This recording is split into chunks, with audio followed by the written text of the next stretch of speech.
प्रकृति, पहाड़, नदी, वन के सौंदर्य के बखान में बहुत सारी कविताएं लिखी गई हैं। जन धन, समृद्धि से लेकर मुक्ति की कामना में जीवन दायिनी नदियों की प्रार्थना में भी बहुत सारी कविताएं मिल जाएंगी।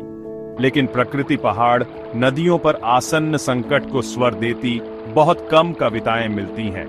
ऐसी ही कविताओं के कवि हैं अचल पुलस्त्य, जिनके काव्य संग्रह लोकतंत्र और नदी में प्रकृति, पहाड़, नदी, वन के अस्तित्व संकट की मार्मिक अभिव्यक्ति है।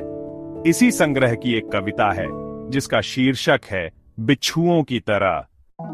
माना कि मोक्षदायिनी है गंगा, पर इसका मतलब यह तो नहीं कि डूब मरो गंगा में। माना कि विष्णु ने कहा था धो देगी पाप सारे तुम्हारे, पर यह तो नहीं कहा था कि मार डालो गंगा को पाप के बोझ से। आखिर इतना पाप करते भी क्यों हो कि बार बार गंदा करना पड़ता है गंगा को? लगता है पाप की परिभाषा ही कुछ गलत जानते हो, या पाप के अलावा कुछ और करते ही नहीं हो। चलो, यह भी सही कि बहुत सारे पाप हो जाते हैं जाने अनजाने, इसलिए नहाना जरूरी है। पाप से मुक्ति के लिए गंगा मजबूरी है, धर्मशास्त्र की बात भी। पर यह तो कहीं नहीं लिखा कि बांध लो गंगा को भी गाय की तरह माँ कहकर, चूस सारा दूध छोड़ दो। सड़कों पर हड्डियों का ढांचा, प्लास्टिक की थैलियों से पेट भरने के लिए।